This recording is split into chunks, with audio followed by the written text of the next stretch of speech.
Bonjour à tous. Alors aujourd'hui on va parler d'un des films les plus attendus de ce mois d'août et il s'agit de Free Guy avec Ryan Reynolds.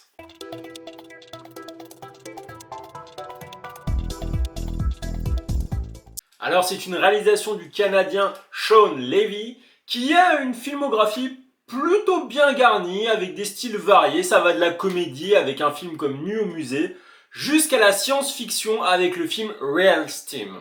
A noter qu'au scénario, on retrouve Zach Penn qui avait fait celui de Ready Player One et aussi d'Avengers. Alors dans Free Guy, on va retrouver un employé de banque joué par Ryan Reynolds.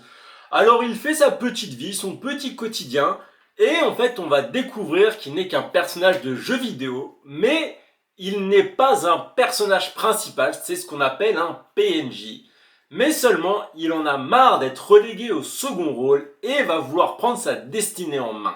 Alors ça fait un moment que j'attends ce film, donc voilà, août était enfin le mois de sa sortie, il avait été reporté plusieurs fois, et c'est vrai que j'attendais ce concept justement qu'on se sente sur un PNJ. Et je dois avouer, même si c'est vrai qu'au fond de moi j'en attendais un peu mieux, le résultat reste quand même plutôt bon. Alors c'est vrai qu'il fallait vraiment oser faire ce concept d'imaginer ce que pouvait être la vie d'un PNJ. Donc PNJ, pour ceux qui ne savent pas, c'est les personnages non jouables dans les jeux vidéo. Et c'est tous ceux qui sont relégués au second rang, qui n'ont vraiment pas de choses intéressantes à faire. Donc voilà, dans les jeux vidéo, il y a le personnage principal joué par le joueur, donc c'est le joueur qui décide ses actions, et le PNJ qui est contrôlé par l'ordinateur et qui a un script prédéfini. Donc forcément, faire un film sur un PNJ, on pouvait se dire, ah, il n'y a pas trop de, voilà, il y a pas trop de possibilités vu que normalement il est toujours censé faire la même chose. Et pourtant, bah ça marche plutôt bien. Après, je pense qu'il faut aimer un minimum le jeu vidéo pour se plonger dans ce film parce que c'est vrai, voilà, ça se passe au milieu d'un jeu vidéo. Donc forcément, si ça vous sort par les yeux, vous n'allez pas forcément accroché. Donc on va se retrouver dans ce jeu qui est un peu en mode GTA, Fortnite, voilà, ça tire dans tous les sens, c'est violent. Et on va avoir cet employé de banque, ce Guy avec sa chemise bleue. Voilà, c'est un personnage attachant. Bien entendu, il se rend pas compte de sa situation.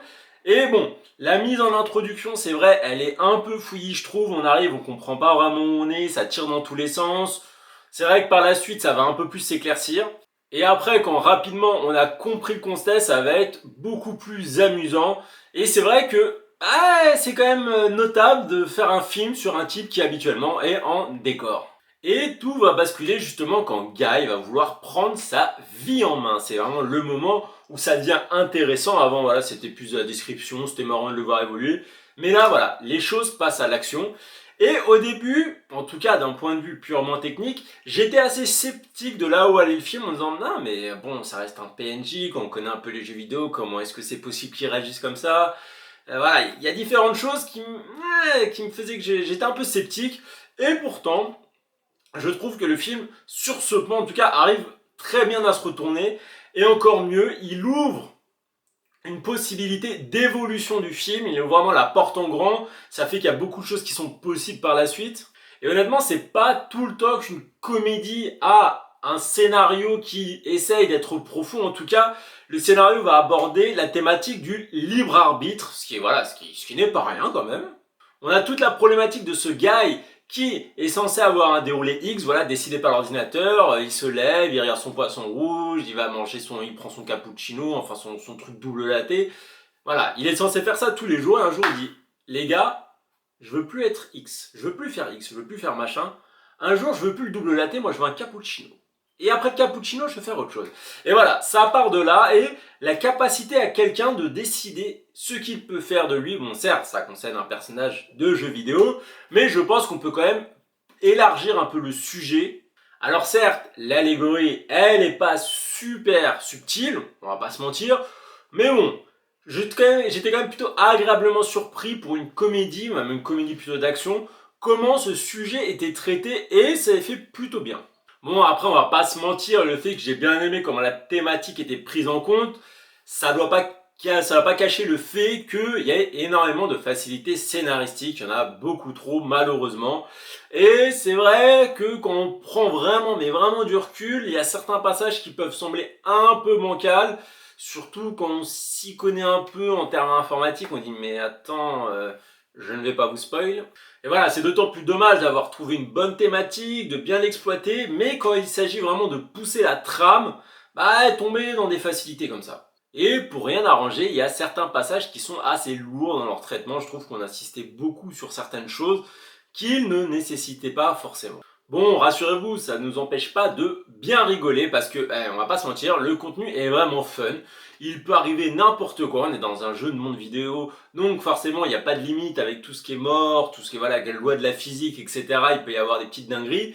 Et c'est assez agréable, les grosses armes, les trucs, les ceci, cela. Et pour ne pas gâcher notre plaisir, il y aura quelques références à la pop culture, notamment Avengers. Et j'ai trouvé que ces petites références étaient subtilement, enfin pas subtilement, mais en tout cas bien placées et elles font leur effet. C'est pas mis comme par exemple un Space Jam 2 qui balançait tout le catalogue Warner, bam, prenait ça en pleine face. Non, là c'est bien mis et c'est utile au scénario.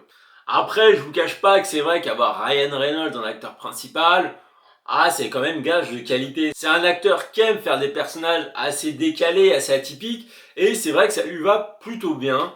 Il s'éclate, et ça se voit. Je pense qu'avec un autre acteur, ce film n'aurait pas du tout été aussi bien. Je dois aussi dire que le mélange vie virtuelle, vie réelle, parce que voilà, il va avoir deux intrigues, enfin, il va avoir une seule intrigue, mais elle va aller dans le monde virtuel et dans le monde réel, parce que au-delà du PNJ qu'on va suivre de Guy, ça va s'élargir à lui-même, voilà, on va pas avoir que cette intrigue, sinon c'est vrai que ça aurait pu être assez pauvre. Et je trouve que le mélange des deux se fait plutôt bien. Dans un film comme Ready Player One, ça m'avait beaucoup déçu. Je trouvais que la partie vie réelle était totalement ratée par rapport à la partie vie virtuelle qui était fantastique. Là, les deux vont vraiment être de niveau égal. Toutes les deux, elles vont être bien. Et ça permet de ne pas être enfermé dans un seul univers et d'avoir un contenu un peu plus dynamique. Et c'est dans cette optique que les deux acteurs physiques, Jodie Comer et Joe Keery, sont vraiment importants. Alors perso, j'en connaissais aucun des deux. La britannique, elle était connue pour une série Killing Eve, et l'américain, il était plus connu pour Stranger Things. Voilà, j'ai vu aucune des deux séries, donc je pourrais pas vous dire s'ils ont un rôle plus ou moins important dedans. Une chose est sûre pourtant, j'ai beaucoup aimé leur performance. Je trouve que voilà, ils donnent corps à leur personnage, ils arrivent, ils mettent du dynamisme dans l'intrigue, c'est voilà, ils font avancer la chose.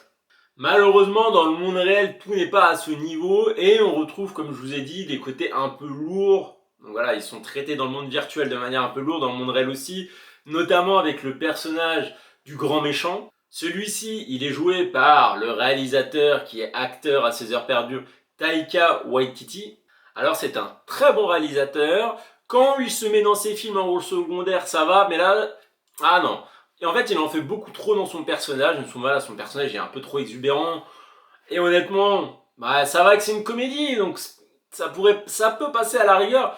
Mais quand on regarde de manière un peu froide, son style ne va pas du tout avec le personnage et ça rend un peu moins crédible l'histoire. Bon, petit résumé pour se faire plaisir, vous l'aurez compris, le concept est bien, il est assez bien traité. Il amène une thématique qui est pas mal du tout, qui est bien faite. On rigole bien, les acteurs sont bons. Voilà, il y a une intrigue qui nous prend finalement. Après, voilà, on est dans une comédie américaine, un truc attendu. Donc c'est forcément, il y a des maladresses, forcément, il y a peu de finesse. Et il y a des choses qui auraient pu être mieux faites et qui fait que le film aurait pu franchir un palier. Malheureusement, il est bon, mais il reste bon. Voilà, il rentre pas dans la catégorie des grands. Après, c'est vrai que la thématique du PNJ, qui est assez inhabituelle, fait qu'il pourrait quand même rester dans les mémoires. Sur ce, je vous dis à une prochaine critique. Allez, ciao!